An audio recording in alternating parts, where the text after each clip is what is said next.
여러분들은 더욱더 빵이나 음료, 과자 같은 정제탄수화물에 대한 욕구가 올라와요. 근육이 점점 빠져요. 연에 한 1, 2%씩 빠지시는 분들이 생기고 아예 탄수화물 끊는 분들이 있는데 이것 또한 안 돼요.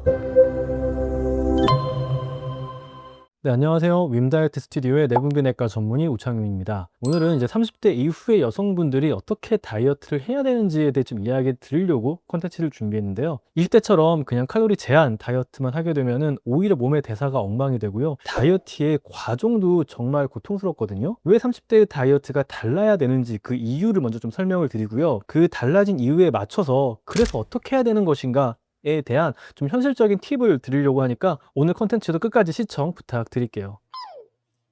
먼저 30대가 되면 뭐가 달라지냐부터 이야기를 시작하면요. 근육량의 총량이요. 20대 후반, 30대 초반에 맥스를 찍고요. 30대 이후부터는 근육의 질과 총량이 조금씩 감소하기 시작해요. 이게 굉장히 큰 대사적인 변화를 만들어내고요. 또 두 번째로는 스트레스가 많아져요. 20대까지는 즐거웠죠. 삶이 굉장히 즐거웠던 분들이 많은데 30대가 되면은 임신과 출산을 경험하게 되는 경우도 많고요. 그렇지 않더라도 직장에서 자리를 잡으면서 받는 스트레스 그리고 대인관계의 스트레스가 또 한 번 굉장히 크게 바뀌는 시점이 30대거든요. 이런 스트레스 호르몬의 변화가 생기는데 여러분들의 호르몬적인 변화도 더 심해져요. 20대에 비해서 30대에는요, 우리 신체가 호르몬의 변화에 대응하는 게 약해지거든요. 그리고 특히 이런 경향은 30대 후반이 될수록 이 에스트로겐과 프로게스테론의 변동폭이 더욱더 예측 불가능해지고 변동폭으로 인해서 인체가 받는 스트레스 더 커져요. 이게 무슨 말이냐? 여성분들이 보통 생리 직전에 경험하시는 PMS 증상이 있죠. 그게 더 심해지는 거예요. 그냥 이런 신체적인 변화가 또 체감이 되면은 사람이 더 우울해지거든요. 이런 우울함 때문에 더욱더 달달하고 이런 정제탄수화물, 떡볶이나 달달한 음료 같은 것들을 먹게 되는 그런 악순환이 반복돼요. 즉 여러분들이 스트레스를 처리하는 능력이 점점 감소하는 걸 뜻하는데 이런 심적인 스트레스뿐만이 아니라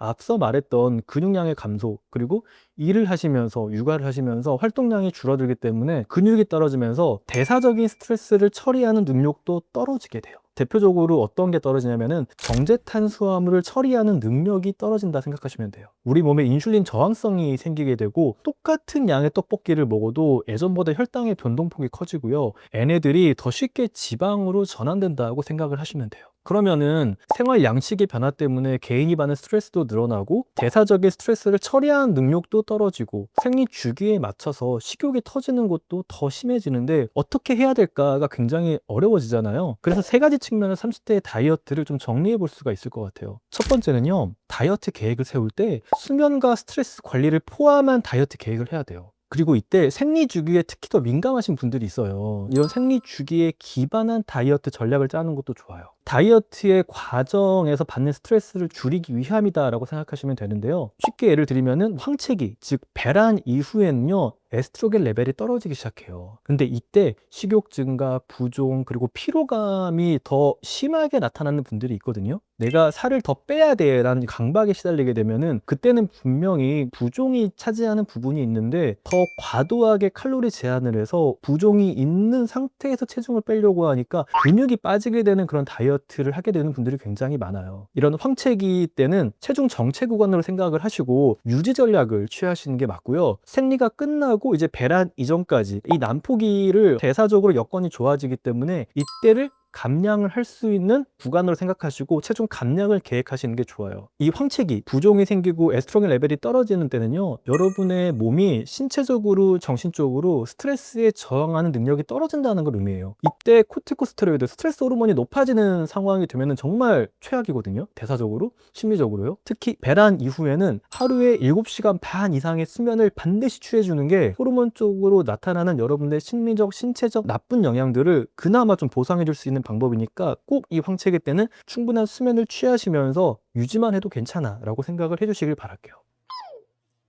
두 번째는요, 식단적인 측면이 굉장히 중요해져요. 왜냐면 여러분들의 근육의 질이 나빠지고요, 근육이 점점 빠져요. 연에 한 1, 2%씩 빠지시는 분들이 생기고 이런 과정 속에서요, 인슐린 저항성이 올라가요. 삶에서의 사회적 스트레스, 관계의 스트레스, 그리고 호르몬적인 스트레스까지 겹치니까 여러분들은 더욱더 빵이나 음료, 과자 같은 정제탄수화물에 대한 욕구가 올라가요. 그런데 이때 오히려 충분한 단백질과 식이섬유를 바탕으로 여러분들한테 포만감을 줘버려요. 다이어트를 해야 된다는 강박에 사로잡혀가지고 충분한 단백질을 먹지 않는 경우들이 굉장히 많아요. 근육의 질이 떨어지면서 기초대사량이 낮아지는 결과를 초래하니까 반드시 매 끼니마다 단백질 반찬이나 단백질 소스가 있는 걸 확인하시는 식생활 습관이 돼야 이 식단의 공간을 채울 수가 있거든요. 이때 추천하는 단백질 양이 생각보다 많아요. 체중당 1.2에서 1.5 정도인데요. 60kg이다 그러면은 뭐 한 70g에서 한 90g 정도의 단백질 양이 필요한 거거든요. 이 정도면은 매 끼니마다 이 손바닥 정도의 단백질이 있어야 된다는 건데, 이게 어렵다라고 한다면은 순탄수화물이 적어서 우리한테 혈당 자극을 덜 주는 그런 단백질 쉐이크에다가 올리브오일 같이 좋은 지방이 담긴, 이건 이제 우리 몸에 염증을 좀 낮춰줄 수가 있거든요. 이런 걸 함께 먹어서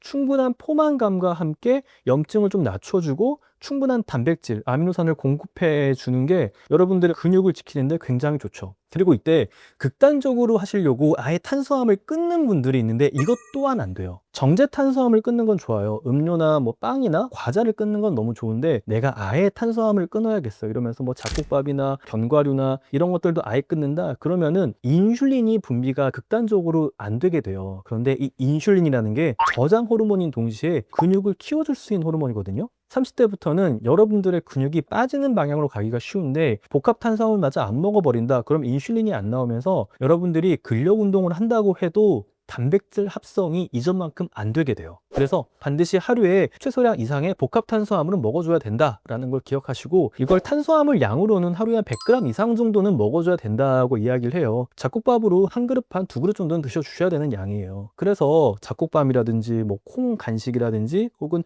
견과류 간식이 정말 좋은 이유가 이 때문이라고 생각하시면 돼요.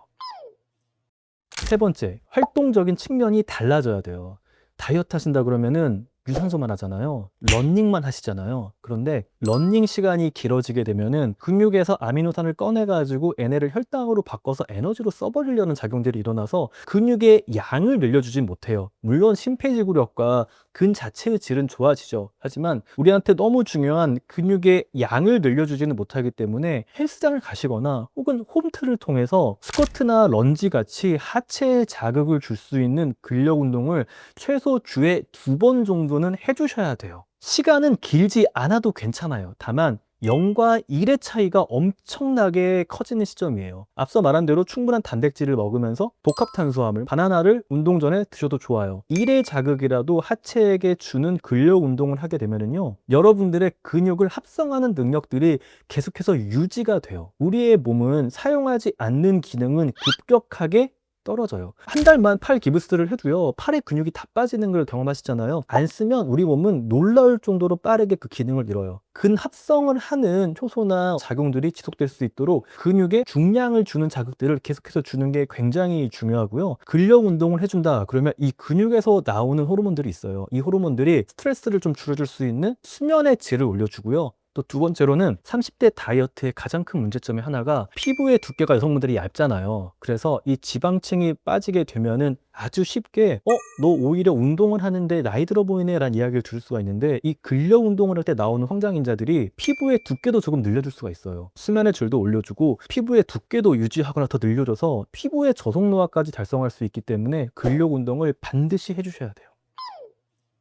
이렇게 오늘은 30대 여성분들의 다이어트가 20대와 달라야 되는 이유에 대해 이야기를 들었고요. 30대부터는 정말 자기 몸을 이제 이해하는 다이어트를 하셔야 되거든요. 이전처럼 관성으로 하는 게 안 먹히는 이유가 여러분의 몸이 달라지기 때문이에요. 몸이 달라졌는데 이전의 관성대로 가시다 보면은 여러분들은 고생하고 정말 열심히 했는데 내가 예측하지 못했던 오히려 나의 대사가 더 망가지고 근육은 빠지고 지방만 늘어서 그때부터는 살을 빼기가 정말 어려워지거든요. 여러분들의 몸을 조금 이해하시고 다이어트 전략을 짜시면은 훨씬 수월하고 그리고 여러분들한테 맞는 다이어트를 하실 수 있을 겁니다. 밈 다이어트는 여러 전문가들이 모여서 여러분들께 정말 도움되는 생활의 양식 그리고 다이어트 방법들을 계속해서 연구하고 고민하고 있으니까요. 구독과 좋아요 부탁드리고 다음에 저희는 더 좋은 컨텐츠로 돌아오도록 하겠습니다. 감사합니다.